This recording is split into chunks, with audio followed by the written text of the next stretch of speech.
আসসালামু আলাইকুম ওয়া রাহমাতুল্লাহি ওয়া বারাকাতুহু। সম্মানিত প্রিয় বন্ধুগণ, এখন আমি যে হাদিসটি আপনাদের সামনে আলোচনা করতে যাচ্ছি, এটা প্রত্যেকটা মুমিন এবং মুসলমান নর এবং নারীর জন্য খুবই প্রয়োজনীয় আমলপূর্ণ একটি হাদিস। এই হাদিসের আমল করা অবশ্যই আমাদের উচিত। সম্মানিত প্রিয় বন্ধুগণ, আমি হাদিসটি আপনাদেরকে যেই হাদিসটি আপনি বলছি, এই হাদিসটি যে সকল কিতাবের মধ্যে এসেছে, বুখারী শরীফের প্রথম খণ্ড 394 নম্বর হাদিসে এই হাদিসটি আছে। এছাড়া মুসলিম শরীফের প্রথম খণ্ড 264 নম্বর হাদিসে ইমাম মুসলিম রহমাতুল্লাহ আলাইহি হাদিসটি সংকলন করেছেন। এছাড়া আবু দাউদ শরীফের 318 নম্বর হাদিসে হাদিসটি উল্লেখ করেছেন। এছাড়া সুনান ইবনে মাজাহ ইমাম ইবনু মাজাহ আল কাযবিন রহমাতুল্লাহ আলাইহি 318 নম্বর হাদিসে হাদিসটি উল্লেখ করেছেন। মুআত্তা ইমাম মালিকের মধ্যে 507 নম্বর হাদিসে হাদিসটি উল্লেখ করা হয়েছে। আমি আপনাদেরকে হাদিসটি বিশ্ববিখ্যাত হাদিস গ্রন্থ সুনানুত তিরমিজি শরীফের জুজউল আউয়াল প্রথম খণ্ড কিতাবুত তহারাত প্রথম অধ্যায় তহারাত অধ্যায়ের 6 নম্বর পরিচ্ছেদ বাবু ফিন নাহি আন ইস্তিকবালিল কিবলাতি বিগাইতিন আও বাউলিন, এই পরিচ্ছেদের 8 নম্বর হাদিস। হাদিসটি খুবই গুরুত্বপূর্ণ। আন আবি আইয়ুব আল আনসারী রাদিয়াল্লাহু তাআলা আনহু قال قال رسول الله صلى الله عليه وسلم إذا أتيتم الغائط فلا تستقبلوا القبلة بغائط।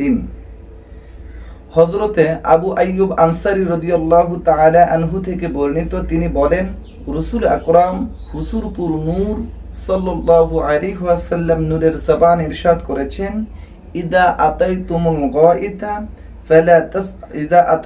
গাইতা যখন তোমরা হাজতের জন্য বাথরুমে যাবে, ফালা তাস্তাকবিলুল কিবলাতা বিগাইতিন তোমরা কিবলামুখী হয়ে তোমরা প্রস্রাব পায়খানা করবে না, ওয়ালা বাউলিন প্রস্রাব করবে না, ওয়ালা তাস্তাদবিরুহা বরং এর বিপরীত দিকে ফিরে তাস্তাদবিরুহা ওয়ালাকিন শাররিকু আও গাররিবু বরং তোমরা পশ্চিম পূর্ব পশ্চিম দিকে তোমরা প্রস্রাব পায়খানা করবে।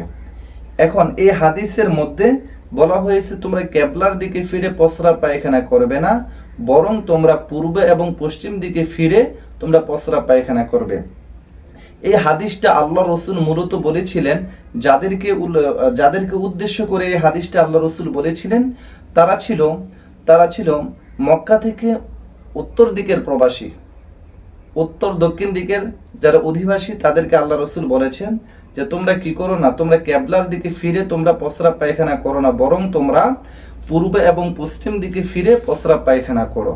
কারণ যারা কাবা শরীফের দক্ষিণ দিকের দেশগুলি অধিবাসী যারা, তারা প্রস্রাব পায়খানা যদি তারা পশ্চিম এবং পূর্ব দিকে হয়ে করে, তাহলে তাদের কিবলার সামনে পড়ে না। যারা দক্ষিণ দিকের অধিবাসী, তারা যদি পূর্ব পশ্চিম দিকে ফিরে প্রস্রাব পায়খানা করে, তাদের কি হয় না, তাদেরও কোনো সমস্যা হয় না। কিন্তু আরেকটি হাদিস আসছে যে আমরা যে হাদিসের উপর আমল করি, আমরা কিবলার দিকে পশ্চিম পূর্ব এবং পশ্চিম দিকে ফিরে আমরা প্রস্রাব পায়খানা করি না। এর কারণ হচ্ছে আমাদের বাংলাদেশ হচ্ছে মক্কাতুল মুকাররমা কাবা শরীফ থেকে পূর্ব দিকে। আমরা যদি পশ্চিম দিকে ফিরে প্রস্রাব পায়খানা করি, কাবা সামনে থাকে, আর যদি পূর্ব দিকে ফিরে প্রস্রাব পায়খানা করি, তাহলে কাবা শরীফ পিছনে থাকে।